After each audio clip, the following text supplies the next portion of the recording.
미셸 푸코, 주디스 버틀러, 그리고 지금 지난 5년 문재인 정부에서 정권의 능력으로 등장한 부상한 김대리 교수 비판. 지금 김대리 교수 어제 뉴스를 보니까 서울시 시장으로 출마하는 주요 후보군으로 되었더라고요. 그래서 제가 아마 김대리 교수를 가장 대표적으로 비판하는 학자 중 한 사람이고, 제 책 두 권 모두에서 김대리 교수를 공개적으로 비판했고, 김대리 교수께서 JTBC 차이나 클래스에서 등장할 때부터 정권에서 돌 김용호 기후를 어떤 그 농객을 정권적인 차원에서 미는구나라고 좀 느꼈고, 이분이 이제 독일 68, 한국 89에 치면서 독일 68 성혁명이 일어나지 않았기 때문에 교육이 문제다 이렇게 독일 68을 찬양하잖아요, 그렇죠?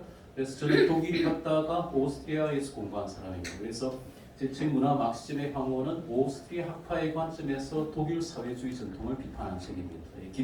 김성규 전 법무부 장관 국정원장께서 연구 용역을 주셨고, 여러분 우리 국내 오스트리아 학파에 대한 관점이 조금 르네상스를 일으켜야 됩니다. 오스트리아 학파, 여러분들 사회주의를 가장 깊게 이해하면서 비판한 학파가 오스트리아 학파입니다. 미제스, 프리드리히 하이에, 노예르길.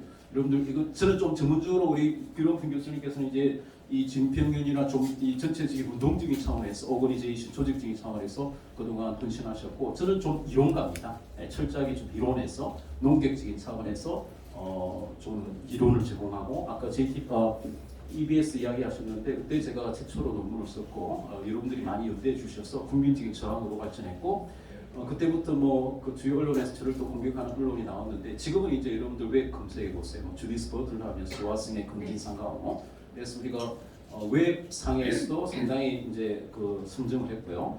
제 책 부제가 이 주디스 버틀러와 미셸 푸코의 학문의 부제가 성소수자 운동의 아동인권 유린과 전대의 종말이거든요. 그래서 지금까지 우리 진영에서는 성소수자라는 표현이 저쪽 진영에 어르기 때문에 왜냐하면 우리가 소수자, 약자라는 그런 어떤 희생자 의식 문화에 어필하면서 권리를 주장하기 때문에 그걸 쓰지 말자는 의견도 있었지만, 저는 이제 반대로 좋다 써준다. 하지만 써주면서 이제 부정적인 의미로, 그래서 성소수자 검색해 보면 네이버나 이를 보면 제 책도 제 블로그도 소개되면서 그러니까 이제 저쪽 진영에서는 성소수자가 너무 이제 웹상의 검색어에 우쪽으로 이제 검색이 되다 보니까 성적 소수자 또 이런 식으로 쓰려고 하고 있더라고요. 그래서 오늘 교육감 그게 제 말 속도 괜찮습니까? 너무 빠르니까? 느린 것보다 낫지 않습니까? 네.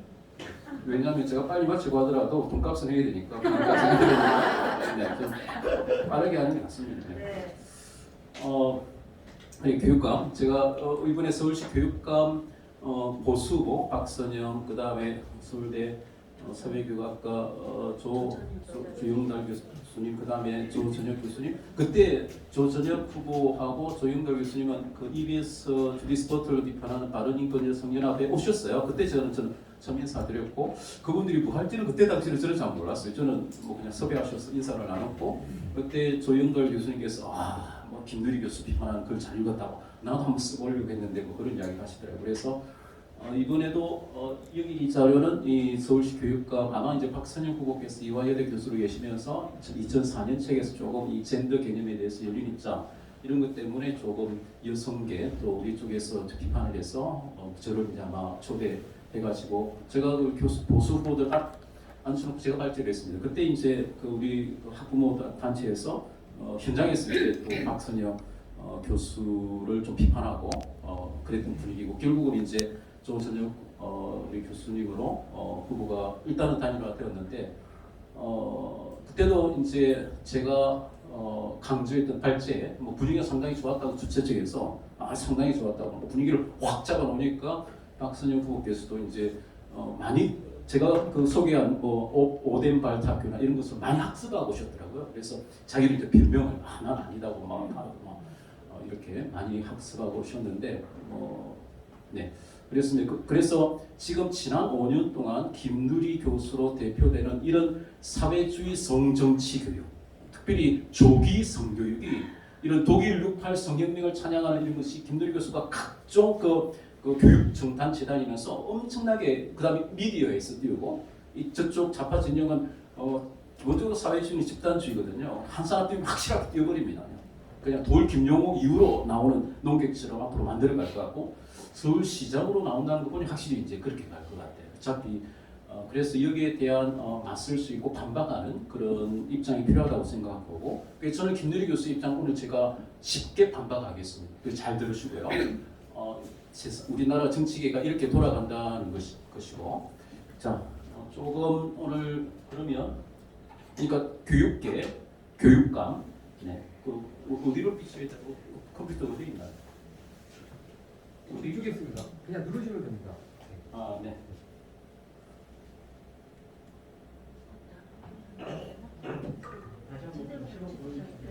아, 네. 네, 지금 감사하게도 어제 이 제 책이 있죠. 우리 팔로 오신 우리 승교사님 자공 독립적으로 움직이시는 분입니다. 여러분들 책을 뭐 사시든지 되도록이면 사십시오. 네. 지금 네이버 베스트셀러입니다. 여하튼 뭐 제가 자고 이렇게 제가 불러서 온 건 아니고 오늘 알려라고 주셨어. 저도 감사하고, 네. 또 이성만, 네. 그래서 이제 책에서 이제 조희연 교육감이 성공회대 교수 출신이거든요. 성공회대가 성중립적 젠더 개념에 기초한 성중립 화장실을 드디어 설치해버렸잖아요. 그렇죠? 우리나라 좌파의 어떤 아지트가 되어버렸고, 그래서 조희연 교육감과 김대리 교수가 굉장히 또 절친한 관계고, 이 두 사람이 지금 그러니까 제가 국외 주요 학사의 어떤 타겟, 우리 김지원 약사께서 다녀가셨는데 저번에 보니까 저와 EBS 방송 때 그런 이야기를 한 것 같아요. 대가리를 치야 된다고 좀 속담이고요. 네, 맞아요. 여러분들 수십조의 성인의 예산이 나오게 하려면 이론적 근거가 있어야 되잖아요. 그 이론적 근거를 제공한 사람이 주디스 버틀러고 젠더 트러블입니다. 그러려면 이런 운동을 우리가 물론 이제 현장에서 아스팔트에서 운동하시는 운동가 활동가도 분명히 필요합니다. 저같이 골방에 앉아서 글만 쓰고 이런다고 세상이 바뀌는 건 아니거든. 하지만 골방에 앉아서 이론을 비판하고 반박하는 이론가들도 반드시 필요해요. 논쟁이 들어가면. 그래서 젠더 트러블이 제 책이 좀 어렵다고 그러는데 젠더 트러블보다는 어렵진 않습니다. 그러니까 읽어보시고 그 정도 이론에 파탄해야 만약에 어떤 방송 논쟁이 들어갈 적에 그쪽에서도 무시를 못하고, 저는 이제 전반적으로 우리 운동과 이론이 함께 연대해서 지금은 이제 성소수자 운동이 상당히 많이 위축됐다고 봅니다. 우리 기독교 좌파 기독교 사회주의 한신은 쪽에서도 상당히 지금은 처음에 정권 중후반기에 퀴어 젠더 이야기 성소수자 저도 청원함에서 강의를 한 적이 있는데 이제 그런 점에서 갈라지는 거죠. 우리 기독교에서 약간 이런 계열에서 이야기하면 저는 확실히 반대고 그 사람들이 모르고 있다고 생각합니다. 그래서 그 사람 기독교 좌파 진영을 좀 계몽할 책임감을 느끼고, 네, 그래서 제가 오늘 독일 68 비판은 기본적으로 독일 68과 프랑스 68은 소아성애적 안티파라고 합니다. 오늘 한번 따라해볼까요? 소아성애적 안티파. 오우면 이렇게 안 따라 시킬 거 오우기 때문에 여러분들 제가 소아성애 문제를 지금 동성애 반대에 우리 운동을 하고 있는데 제가 아마 소아성애 문제를 본격적으로 홍도화한 사람입니다. 제가 우리 진영에서도 소아성애 문제를 좀 금기시하고 그랬어요.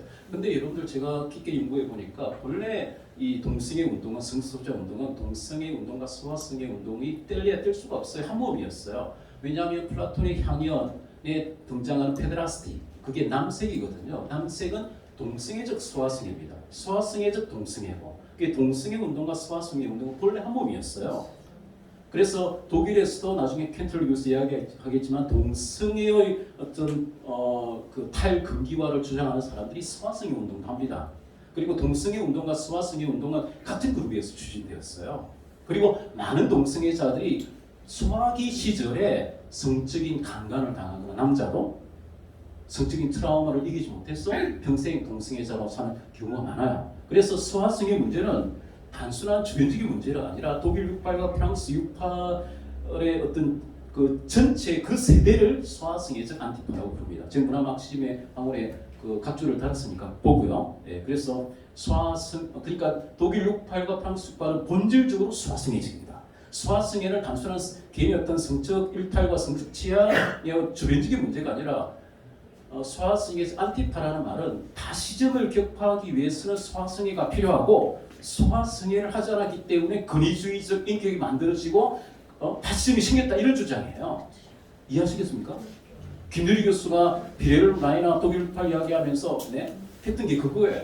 이건 조금 제가 PPT 보여주면서 다시 이야기할 거예요. 소아성애적 안티파. 그러니까 소아성애 운동을 파시즘, 나치즘 청산과 격파를 위해서 하겠다는 그러니까 수화승회를 어떤 정치 기획으로 삼은 거예요.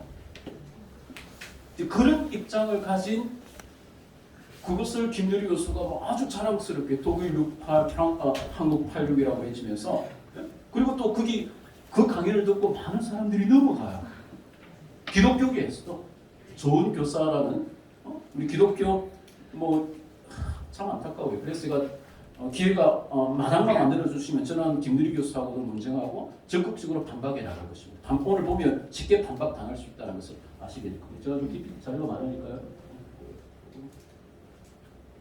네. 지금 올 10월에 그 제가 젠더 이데올로기 비판 국제학술대회 실무를 제가 맡아서 한 분을 지금 확정을 지었는데요. 그 교수가 스위스 쭈리히 대학의 유르겐 엘커스라는 교수입니다. 이 교수가 쉽게 말하면 여러분 나중에 나오겠지만은 김누리 교수가 그렇게 찬양하는 독일 68 진보 교육의 상징이라고 하는 학교가 독일에 있습니다. 오덴발트 학교인데요. 제가 아마 이제 최근에 오덴발트 학교에서 일어난 집단적 수화승에 남색 사태에서 제가 적극적으로 국민일보나 이런 데 알렸고, 뭐 최근에 어제 보니까 염안섭 원장님도 이제 그 소개를 하셨더라고요. 그래서 이 왜 오덴발트 학교가 중요하냐면 김누리 교수가 그렇게 찬양하는 독일 68 반권위주의적 루소주의적 교육의 상징이에요. 100년 된 학교고요. 막스 베브의 아들 그 아내하고도 관련돼 있고 막스 베브하고 그 다음에 헤르만 헤세하고도 관련돼 있는 독일에서 하나. 그리고 어제 염안섭 원장님께서 소개하는 자료 보니까 그걸 제가 소개하지 않았는데 찾아서 국내 자료에 보니까 독일 진보 교육에서 가장 우수한 학교로 그 오덴발트 학교를 소개하는 논문이 있어요. 그 학교에서 그 학교가 이제 그 학교 교장이 수화승회자인데 그 수십 년간 이 학교에서 12명의 학생들이 자살을 했어요. 그러니까 쉽게 말하면 동성애적 수화승에 강간을 당한 거예요. 남자아이들 주로.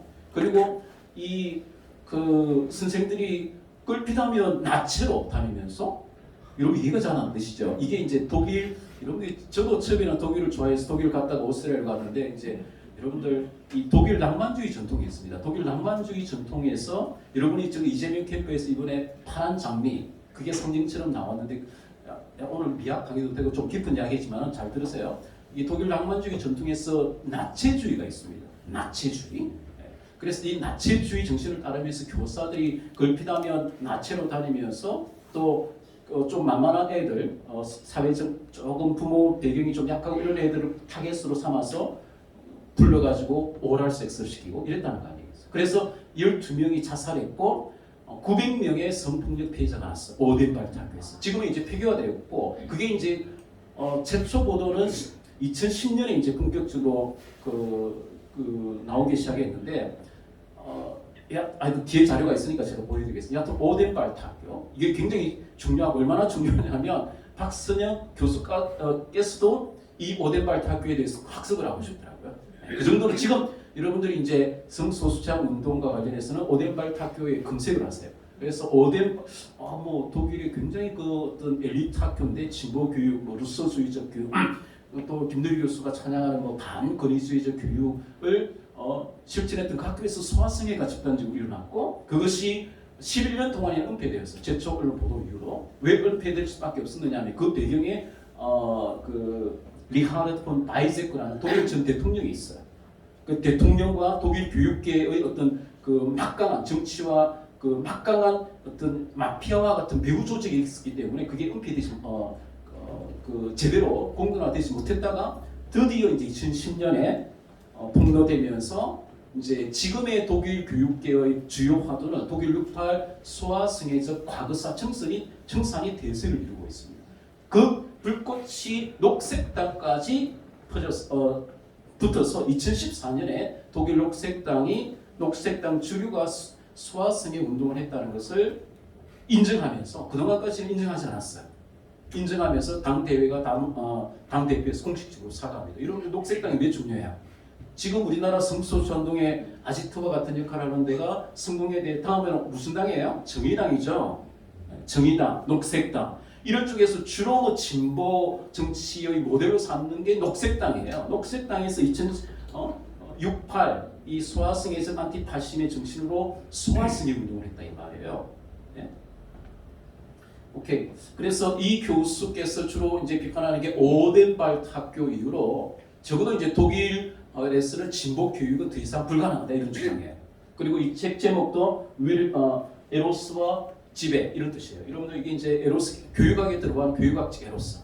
이게 지금 우리 학생인권 조례하고도 맞물리는데요. 네, 학생인권 조례의 가장 중요한 개념이 뭐예요? 성적 자기결정권이죠. 성적 자기결정권, 그죠?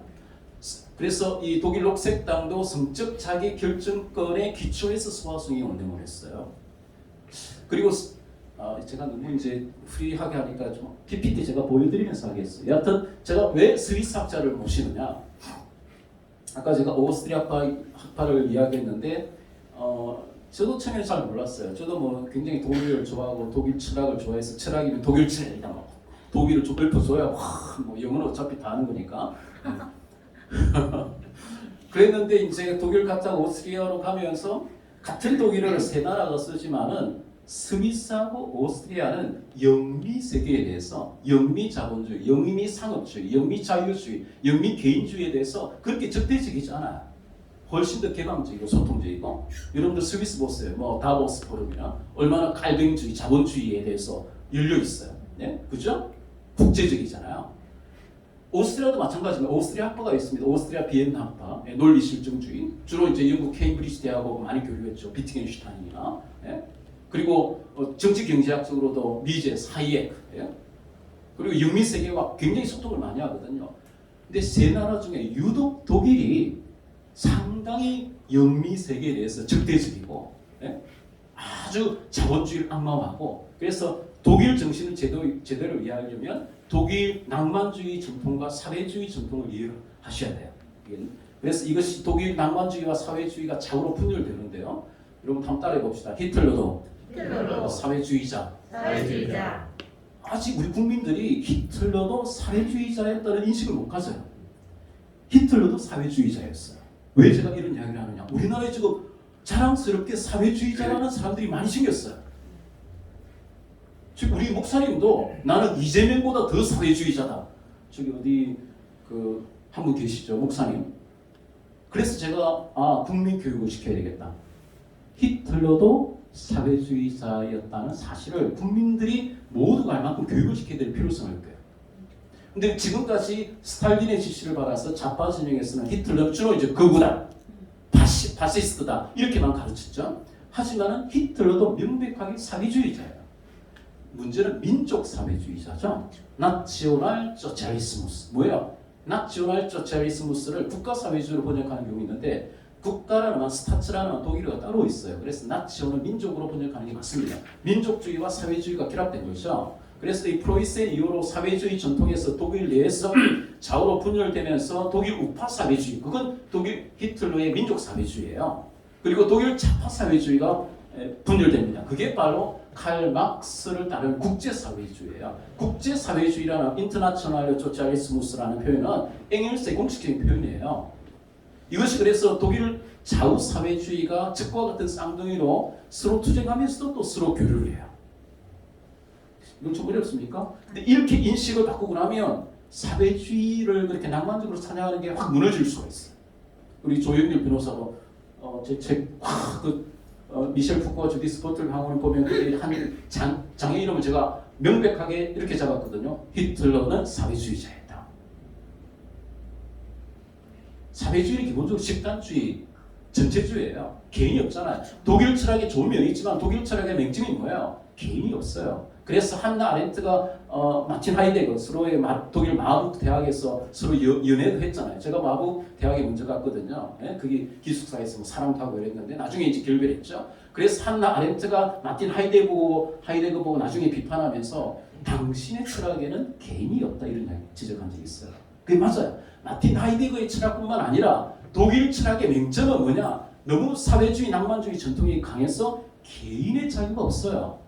그래서 지금 21세기 주류 독일 철학자들도 스스로 반성하고 있습니다. 우리 독일 철학에 부족한 개인의 자유, 그 다음에 자유에는 뭐가 따라요?